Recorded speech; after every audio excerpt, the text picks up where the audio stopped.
Welcome to my channel. అయ్యో ఏంటి morning journey చేస్తుంది మౌన్కి అనుకున్నారా? నేను అనుకోలేదు మార్నింగ్ జర్నీ చేస్తానని చెప్పేసి. ఇప్పుడైతే మన విజయనగరం టు ఒరిస్సా అయితే బయలుదేరాను. ఒరిస్సా ఎందుకు వెళ్తున్నాను అనుకున్నారా? అది మా నెగిటివ్ ప్లేస్ అనమాట, మా డాడీ వాళ్ళ ఊరు. అందుకని చెప్పేసి అక్కడ వెళ్తున్నాను. ఎందుకు వెళ్తున్నాను అనేది వీడియో మొత్తం చూస్తేనే తెలుస్తుంది. నేను లాస్ట్లో చెప్తాను. స్టార్టింగే నేను రాగానే ఇంకా టికెట్ కౌంటర్ అయితే అసలు ఖాళీ లేదు. అయినా సరే టికెట్ ఎలాగోలా తీసుకుని వెళ్ళాలని చెప్పేసి ముందుగా అయితే టికెట్ తీసుకున్నాను. టికెట్ తీసుకున్న తర్వాత అయితే స్టార్ట్ అయిపోయింది. మన విజయనగరం బాయ్ చెప్పేసాను. వెళ్ళే ట్రైన్ అయితే మార్నింగ్ కాబట్టి ట్రైన్లో అయితే చాలా రద్దీగా అయితే లేదు, కొంచెం ఖాళీగా అయితే ఉంది. నేను మా బ్రదర్ అయితే ఇదే ట్రైన్కి వెళ్ళాల్సింది, తను మిస్ అయ్యాడు. వేరే ట్రైన్కి అయితే వస్తున్నాడు నా తర్వాత.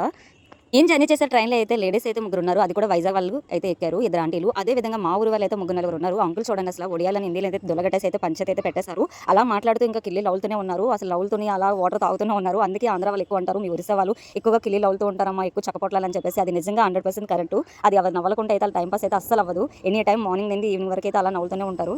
ట్రైన్ ఎక్కిన తర్వాత అయితే మనం అయితే ట్రైన్లో వచ్చి ఏమీ తినకుండా అయితే ఉండవు. ఎక్కువ ఫాస్ట్ ఫుడ్ వచ్చిన వల్ల నేనైతే ఏదో అడ్జస్ట్ అయితే తినేసాను. ఎండోలో అయితే కూర్చొని అలా లొకేషన్ చూసుకుంటూ వెళ్తూ ఉంటే జర్నీ అయితే అస్సలు తెలియలేదు. నాకు సీట్ కూడా చాలా ఖాళీ ఉన్న వల్ల చాలా కంఫర్ట్గా అయితే జర్నీ చేశాను. పలాస, ఇచ్చాపురం, భువనేశ్వర్, కటక్ తర్వాత మా ఊరు అని చెప్పేసి మా ఊరు అయితే వచ్చేసింది. ఆ ఊరు వచ్చే ముందు అయితే కొంచెం బిజీ అయితే వస్తుంది. ఈ బిజీ దాటేసిన తర్వాత మన రైల్వే స్టేషన్ అయితే వచ్చేసింది. ఇదిగో చూడండి, ఇప్పుడు మన రైల్వే స్టేషన్ వచ్చేసింది.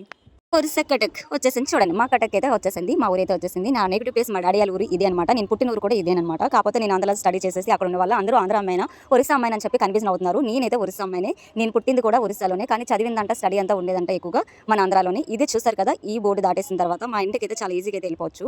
ఆటో అయితే చార్జ్ చేసుకున్నాను. ఆటోకి అయితే 150 తీసుకున్నారు మా ఇంటికి వెళ్ళడానికి చెప్పేసి. ఇక్కడ నేనైతే మనం అలా వెళ్ళిపోవాలి. ఇక్కడ ట్రౌన్ అనమాట ఎంట్రింగ్ అని చెప్పేసి. ఇదే మన కటక్లో జంక్షన్, 3 జంక్షన్స్ వస్తాయి. అదే మా ఇంటికి వెళ్ళడానికి ఈ రూట్ అనమాట. 8 ఇయర్స్ తర్వాత మళ్ళీ ఒరిస్సా వెళ్ళడంతో నాకు చాలా కొత్తగా ఉంది. ఎందుకు వెళ్ళానంటే మా డాడీ హెల్త్ బాగాలేదు, అందుకని చెప్పి చూడడం కలిసి వచ్చాను. వీడియో నచ్చినట్లయితే లైక్ చేయండి.